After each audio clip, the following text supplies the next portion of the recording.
The wind howled through the ancient pines as the moon hung low over the crooked backs of the Blackridge Mountains. The forest sprawled endlessly beneath it, a dark sea of whispering trees where old secrets slept. Few dared to wander hereafter. Nightfall.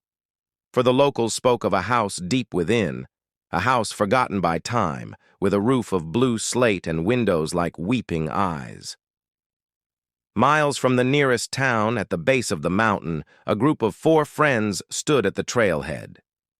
Anna, Mark, Elise, and Jordan, city kids with a thirst for adventure, had driven 5 hours to reach this forsaken place. They had heard the rumors, dismissed the warnings, and packed their cameras and flashlights. Their goal was simple: find the fairy tale house and document whatever they could for their ghost hunting vlog.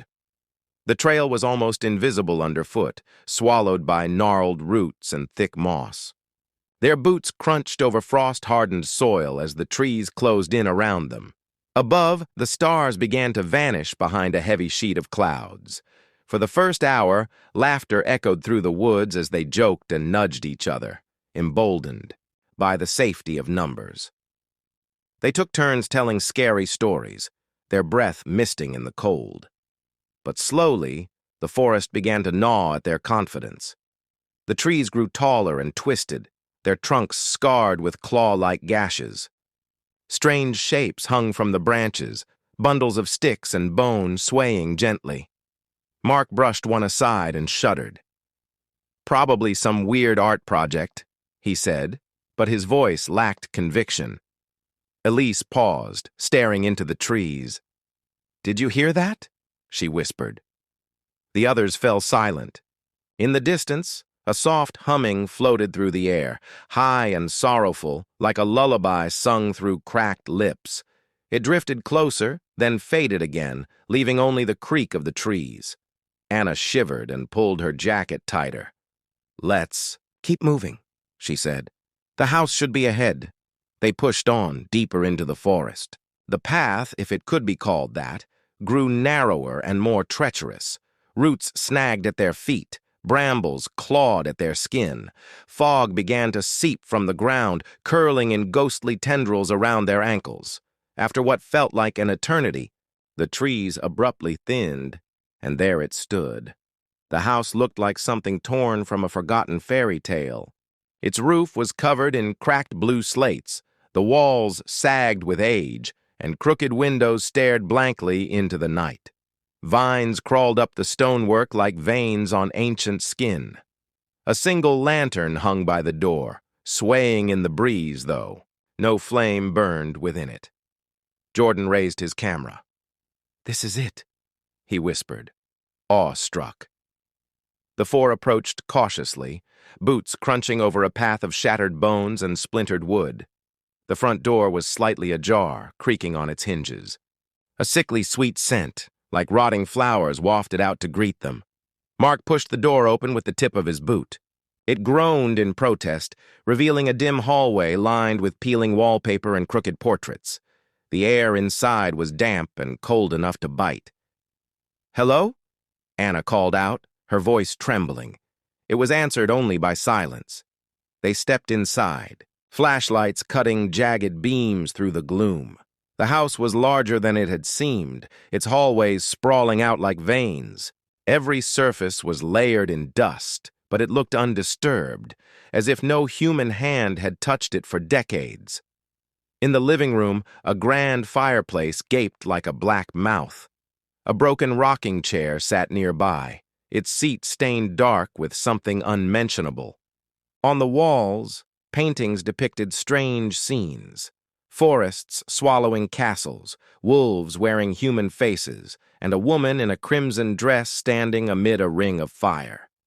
Jordan zoomed in on one painting. "Is it just me, or are her eyes following us?" Anna wrapped her arms around herself.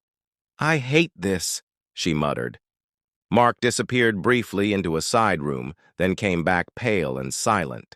"There's a staircase going down," he said. "Looks like a cellar." "Perfect," Jordan said with a forced grin. "Creepy basements are good for views." The steps creaked ominously as they descended. The cellar was a cavernous space of stone walls, slick with moisture. In the center stood a strange iron cage, rusted but intact. Scattered around it were broken dolls, their porcelain faces cracked into mockeries of smiles. A faint sound echoed in the cellar, footsteps slow and deliberate. Anna swung her flashlight wildly but saw nothing. Panic rose in her chest. Suddenly, a whisper brushed her ear so soft she thought she imagined it. "You shouldn't be here." She spun around. No one was behind her, but Mark's face had gone ashen, and Jordan's camera hung limp in his hand. "Did you hear that?" Elise asked, voice quaking. Before anyone could answer, a door slammed upstairs with a thunderous bang. They bolted up the stairs, flashlights jittering over the walls. In the main hall, they froze. The front door was gone. Not just closed, gone. Only a blank stretch of wall remained, as if it had never been there at all. Mark rushed to a window and tried to smash it open, but the glass didn't even crack. It felt more like stone beneath his fists. The humming returned, louder now, swirling through the halls. It grew into words, though they made no sense, a chant in a language older than memory. They fled into the house blindly, running from the Baya sound. Every door they opened led only to more hallways, more rooms, endless twists and turns. It was as if the house were alive, reshaping itself to trap them. In one room, Anna found herself alone. The others had vanished. The walls here were covered in old children's drawings, smiling families, sunny fields, all defaced with dark red streaks. A figure appeared in the corner. A woman in a crimson dress, her face hidden beneath a veil. She raised a hand in a slow, beckoning gesture. Anna backed away, heart pounding. The woman moved closer without walking, gliding across the floor. Anna screamed and fled, bursting into a corridor where Elise stood sobbing against a wall. "They took Mark," Elise gasped. "Something grabbed him. It pulled him into the floor." Jordan stumbled toward them, his camera shattered, his face streaked with blood. "We have to get out," he rasped. They ran again, hallways spinning around them, doors slamming and windows melting into walls. The house groaned and trembled like a living beast. At last they burst into a vast room they hadn't seen before, a dining hall. A long table sat at its center, set for a feast that had long since rotted into black sludge. Flies buzzed in thick clouds. At the head of the table sat the woman, in red. This time her veil was lifted, revealing a face that was not a face, just a smooth expanse of skin, featureless and horrible. She opened a mouth that was not there, and the humming became a scream. The lights exploded, plunging them into darkness. Anna grabbed Elise's hand and dragged her onward, feeling their way through the blackness. Jordan's voice echoed behind them, crying out once, then falling silent. They found a door at last, an ancient iron-banded thing, and wrenched it open. Cold night air slapped their faces. They stumbled out onto a narrow path winding through the trees. The house loomed behind them, its windows glowing with a sickly green light. But the forest was not the same. The trees were wrong, too tall, too close, their trunks pulsing like breathing flesh. They ran, not daring to look back. The path twisted and shifted, leading them deeper instead of out. Shapes moved in the woods alongside them. Pale things, with too many limbs and eyes that gleamed like wet stones. Anna tripped and fell, scraping her hands raw. Elise hauled her, up whispering, "Don't stop! Don't stop!" They ran until their lungs burned, until their legs gave out. They collapsed in a clearing beneath a crooked oak. There, in the center, stood a second house, identical to the first. The door swung open with a long, sighing moan. From within, the woman in red waited. Anna couldn't breathe. Her chest rose and fell in shallow gasps as she stared at the impossible sight before her. The house, The exact same house stood in the middle of the clearing, as if they had never left. Elise clutched her arm, trembling, eyes wide with disbelief. "No," Elise whispered. "We ran! We got out! This can't be!" The house groaned, its roof shifting as though it breathed. A thick mist rolled from beneath the door, slithering over the grass toward them like searching fingers. Anna tried to scream, but no sound came. Her voice was caught in her throat like a stone. Behind them, branches snapped. Something large was moving through the trees. "We go in," Anna said, her voice hoarse. "We don't have a choice." Elise didn't respond, but she moved with Anna step by step toward the open door. It yawned like a hungry mouth, and the warmth that pulsed from within was not comforting. It was suffocating, thick with rot and old death. They stepped inside. Everything was wrong. The furniture was different. Now, grander, untouched by dust. The chandelier overhead dripped with red wax. Paintings on the walls shifted when they weren't looking, their subjects clawing at the frame, trying to escape. And from above, footsteps, not theirs. Slow, heavy, deliberate. "We shouldn't be here," Elise said again, barely audible.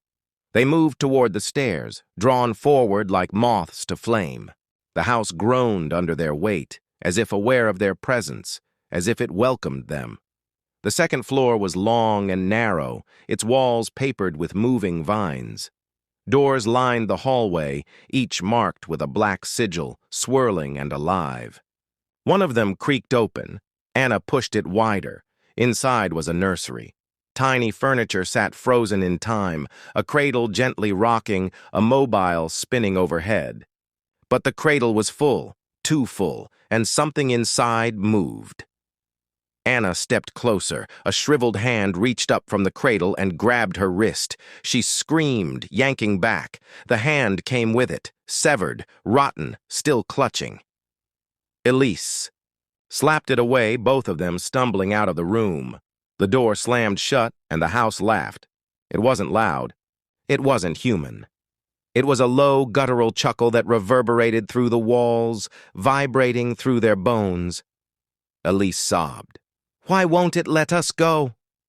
Anna pulled her toward the end of the hall, where a tall, arched door waited. Unlike the others, this one glowed faintly from within, its edges flickering with dull orange light.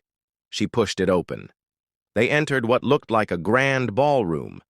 The floor was polished black marble, reflecting not their faces, but twisted versions of themselves. In the mirrors, their eyes were hollow, their mouths stitched shut. At the far end of the ballroom stood a figure, tall, cloaked, its face hidden beneath a mirror mask. It didn't move. It didn't speak. Anna stepped forward, heart pounding, unable to stop herself. Elise cried out, "Don't!" But Anna was already crossing the ballroom. The figure raised a hand and pointed toward the ceiling. Anna looked up and saw them, herself, Elise, Jordan, Mark, dangling from the rafters, their eyes stared wide in terror, their bodies bloated and lifeless. "No!" Anna gasped. "We're alive! We're still alive!" The cloaked figure shook its head. Behind them, the ballroom dissolved into ash. Walls crumbled. The sky above tore open, revealing a void filled with red stars and distant screams. Anna turned back, but the cloaked figure was gone. Only a door remained, black, pulsating. A voice whispered from behind it, soft and serpentine. "Truth or escape?" They stared at it, unsure. Anna touched the handle and was thrown back by a jolt of ice that shot through her entire body. Elise grabbed her, pulling her up. "We're leaving. Now!"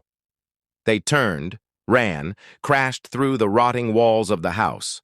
Outside, the forest had changed again. The trees were gone. The mountains twisted in the sky like spirals of bone. The moon had vanished. The world was breaking apart, piece by piece, revealing a deeper darkness beneath. and at the center of it all stood the woman in red, no longer veiled, no longer smiling, her mouth opened impossibly wide, swallowing the night.